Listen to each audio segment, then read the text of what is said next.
Yes, Kenya.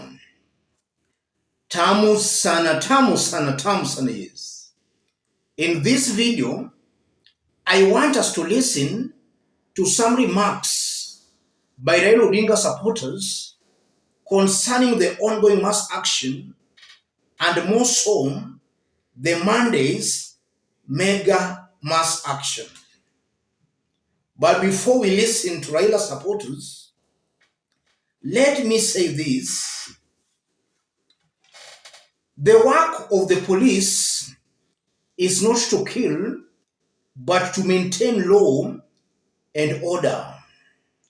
Our constitution is very clear that picketing, protesting, mass action are all enshrined in the constitution.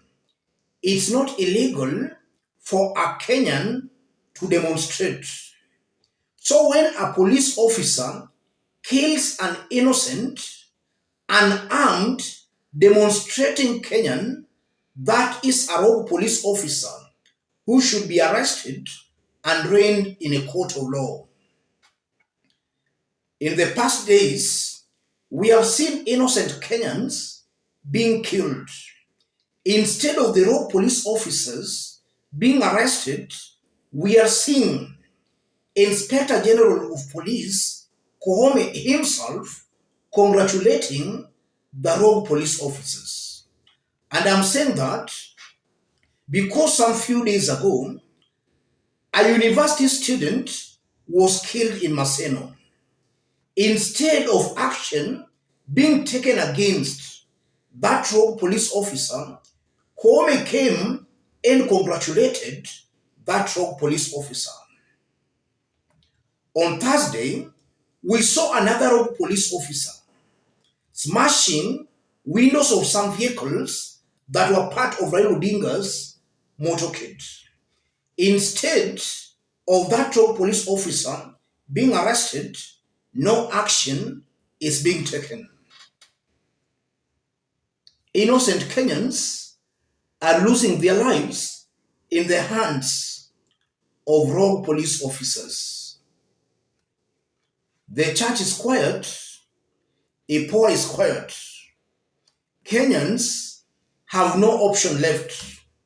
They have been pushed to the wall. Let's listen to some remarks by Raila Odinga supporters, for the remarks are going to inform our analysis in this video. Listen to this before we continue. Ninaitisha kitu moja hii Monday maandamano. Niletee bunduki AK47.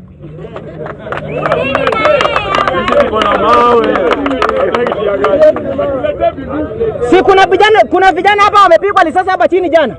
Si kuna mwingine ameuliwa hapa. Hii haiwezekani. Ninaambia kwamba hii serikali hakuna mama mboga. Kwani mama mboga ya Homa Bay ni Kidero? Mama mboga ya Homa Bay ni Kidero. Mama mboga gani?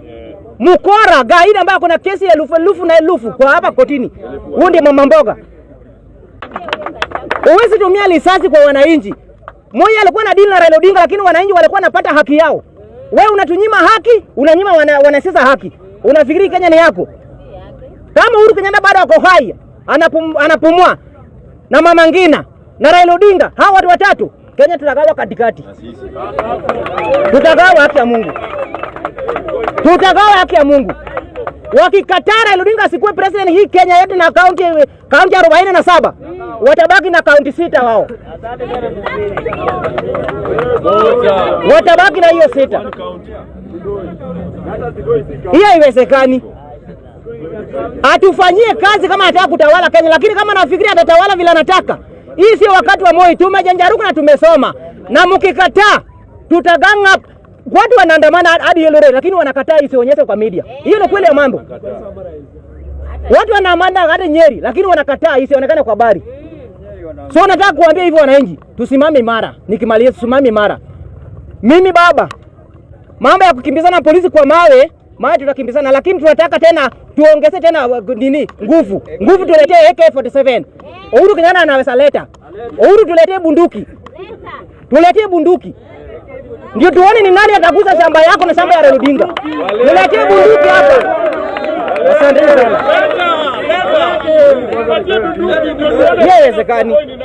Yes. Those are Azimio supporters, and they are making it very clear that some of them are being killed for no reason at all. So they are appealing to Raila Odinga, Uhuru Kenyatta, to actually arm them so that they can take on the police. Kenya has reached there. What does that mean, ladies and gentlemen? The first thing coming out very clearly, listening to those speeches by Azimio supporters, it's getting worse each passing day.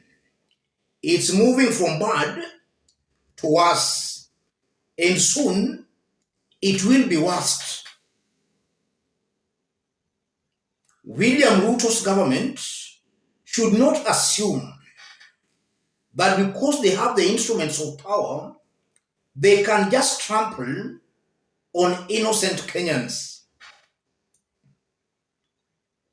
If that continues, maybe I'm seeing a very high possibility of a revolution.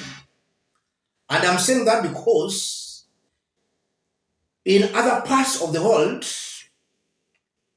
such kinds of things have always started just like the one we are witnessing in Kenya. And I've always given a very good example of Sri Lanka. When the Gotabaya government became so brutal to a point it unleashed the police, the army, and even sponsored goons on innocent Sri Lankans, that never killed the spirit of the Sri Lankans.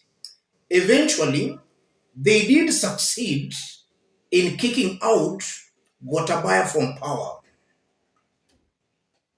Such kind of a scenario might repeat itself in Kenya, and from such sentiments, it just confirms that if William Ruto's government does not tread very carefully, Kenyans are getting tired and fed up with the oppressiveness, with the brutalities we are seeing from the police force.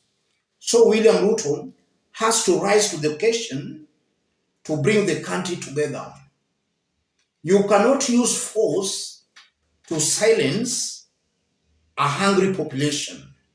Kenyans are hungry and they feel William Ruto, instead of delivering, is oppressing them. Besides Ruto oppressing them, Ruto is also oppressing their leaders, their representatives. In this case, Azimio's top leadership. So it's highly possible that if the trend continues, Ruto might face a serious rebellion. And besides all that, it's also coming out very clearly from those sentiments that the more the police maims, kills, and even threatens, the people are getting emboldened. Listening to Rigathi Gachagua speaking today, listening to the likes of Kimani Ichung'wah, Ndindi Nyoro, William Ruto himself, they are intimidating and threatening innocent demonstrators. Instead of the demonstrators actually getting threatened and taking back seats, you are seeing they're being emboldened each passing day. So threats and police brutalities cannot stop the people. And I honestly believe that actually the power is with the people, not the army, not the police. As I conclude, Monday, Rigathi Gachagua has made it very clear that it will be the last. And now I believe that nobody can take Rigathi seriously because he has been issuing threats after threats. Rigathi is the first person who, even before the demonstration started, was pleading that he be given only 1 week to deal with Raila Odinga. That was even before the demonstrations started. And he also talked of the final solution. So Rigathi is coming out as a leader fond of issuing threats.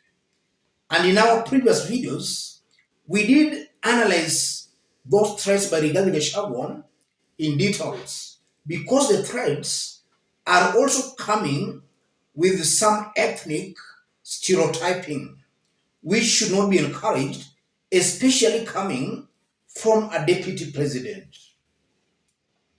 On Monday, Ruto's government should allow Kenyans to exercise their right to demonstrate and to picket.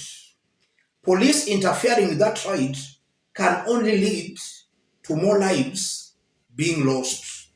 Let me stop it there, ladies and gentlemen. If you want to support us, I've pinned my number on the comment section. Contact me through the number or feel free to channel your support to the number. God bless you. God bless Kenya.